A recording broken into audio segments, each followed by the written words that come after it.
Dan RadioStyle, hope everybody out there's having themselves a great day. Another awesome Neville Goddard show. There is no fictions. The chapter out of a great book, The Law and the Promise.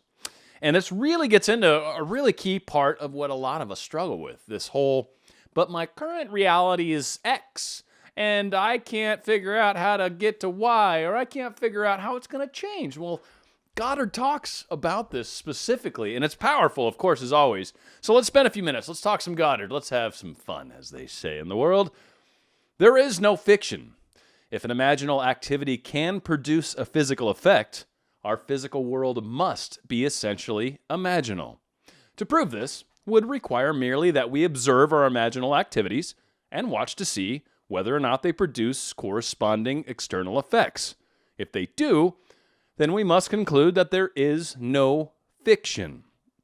Today's imaginal drama, fiction, becomes tomorrow's fact. So what this really gets into is, one, we've talked about it frequently, if the imaginal activity is creating. So a lot of the times we say from a testing standpoint, from an early on standpoint, if you're new to law of attraction, start small. Manifest parking places, green lights, someone giving you $1, finding a little bit of money somewhere, getting a free cup of coffee. Try to imagine something small. And then you'll notice that when you've thought of it and focused on it, and then something happens that seems oddly coincidental to what you were thinking about before, and you do that a few times, you start to realize that thought and what you're putting energy towards is causation, is causing your reality. And what that means is any sort of perceived reality that you currently are not experiencing, such as maybe the specific person that you're trying to manifest, maybe the love of your life that you're trying to attract towards you. Maybe it's this new job, maybe it's a new career, maybe it's larger sums of money. So many of us have this perceived thing that's outside of ourselves that we're trying to use law of attraction to get, but we oftentimes get hung up in our current reality, right? What's going on right now? And we get stuck in that. Maybe there's a third party. Maybe we've got someone that's blocking us in a job. Maybe our boss hates us. Some sort of perceived blockage that's keeping us from our goal. What Goddard's saying is that is fiction. That's just as much fiction as the fiction we're trying to create with our imaginal thoughts. People are like, well, am I delusional for thinking this? That's how you create. You're using the imaginal thought power, if you will, whatever it is, and you're using that to start to affect the outcomes of the reality that we're living in. So for any of us that are in a place where maybe our current reality is not quite what we want, well, one, let's read further and see what wonderful Goddard has to say. And before I get to the next little section, there is a cool little quote he shares from a John S. McKenzie. The distinction between what is real and what is imaginary is not one that can be finally maintained. All existing things are, in an intelligible sense, imaginary. Everything came from an image in a mind. Everything came from inside someone's heads. All inventions once were a thought. Without a doubt, physical reality follows thought. Period. You can go to any physicist, to any person, to any rational-minded individual that thinks law of attraction's crazy and goes, does thought spark creation? And they can say it first because they think you're, talking law of attraction. You're tricking them, of course. They're going to be like, no. And then you'll be like, well, what about inventors? Don't they think of what's going on? What about artists? Don't they see things inside there? Well, okay, maybe in that sense. Do you mean in the sense of everything that's ever been created? Oh, okay.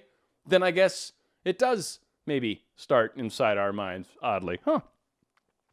So, reading further into wonderful Goddard, if we had this wider view of causation, that causation is mental, not physical, that our mental states are causative of physical effects, then we would realize our responsibility as a creator and imagine only the best imaginable.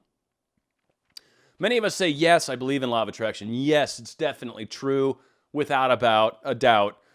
I've done technique A, B, and C, and right now I'm in this situation, and they still won't talk to me. Okay, then maybe you're not totally getting it. If you understand that your thoughts are causation, would you entertain thoughts that things aren't working the way you want them to? Would you spend time thinking about those types of thoughts or limiting thoughts where you're not with your specific person? Would you think 1 second of that thought when you realized that your thoughts and feelings that come with them, as I talked about in the other show, but this process of getting yourself to that place, if these thoughts are in a direction that you don't want to go, would you spend 1 second doing it, knowing full well that 100% of what your focus is, 100% of your thoughts, 100% of what you're thinking about is what you're putting power towards? So if you're really understanding that your thoughts are the cause of your reality, then you realize every time I go, oh, but third party so-and-so, oh, but so-and-so doesn't want to be, oh, he's not currently in, oh, she's not currently with me, oh, they're not text messaging me back. Okay, well, every single one of those thoughts is betraying your cause. And as Goddard's saying, if we realize truly the power of our thoughts and how this works, we would guard those thoughts. We wouldn't let any sort of crazy come out.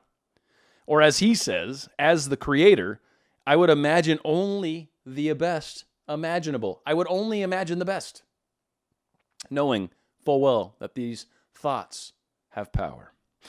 He follows up with probably one of the coolest parts, and we'll try not to go too terribly long on this, but this first word, fable. Oh, I love this word. So anyway, fable, enacted as a sort of stage play in the mind, is what causes the physical facts of life.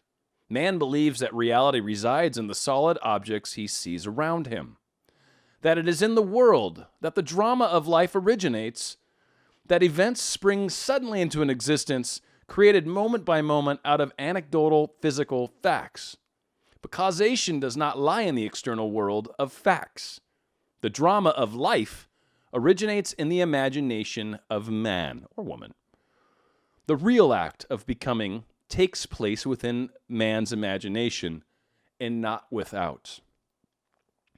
Now, fable is one of my favorite little words because fable kind of implies it's not real, it's maybe a story, it's maybe an analogy, it's sort of this like alternate story that's not really reality, but it's fun to think about. And so like Aesop's fables certainly comes to mind, but there's stories that have a lesson in them, right? There's all this wonderful stuff. But what he's really saying is that these fables, these thoughts, these things are happening inside a man. And so many people look at physical reality and say physical has caused me to think, and so that's how creation happens. It appears, and then now I can deal with it. Now I thank someone for just producing this, not understanding that it was what I was thinking about that actually created the physicality. Where it's like putting the cart before the horse is kind of what they frequently said, right? We are, with our thoughts, the horse. The reality, the physical form, the thing that many of us consider real, that's the after effect. That's the cart. You, the horse, leading with your thoughts, pulling your reality behind you. It's coming with you as your thoughts lead the way. Many people put the cart before the horse. They think reality is what proves everything. But what Goddard's saying here is, no, it starts up here. Even like I said, with artists, people that have created new machines, new mechanical devices, new inventions. It started in their mind. Maybe it ended up on paper, maybe it ended up on the wall, maybe something fell down and made a shape and it made them think about it. But it starts in the mind. Everything starts in the mind. And if we truly understood the power of what that means, that's what Goddard's saying. If we truly embraced what it means to have the power of the mind, that our thoughts are what creates our reality. All of our thoughts create all of our reality. All of what we're a part of. Yes, there's some things that you're going to partake and be a part of. You didn't necessarily create violence and hatred and all these things. No. But if you're running into somebody that is violent and hatred towards you, well, you've created that situation for some reason. All of this stuff is within us. It starts in thought and becomes form.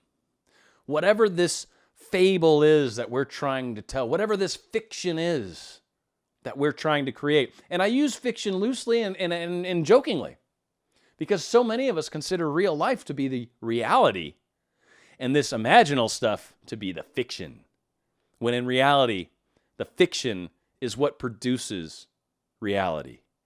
So therefore, from a logical standpoint, if A equals B, then obviously B equals A.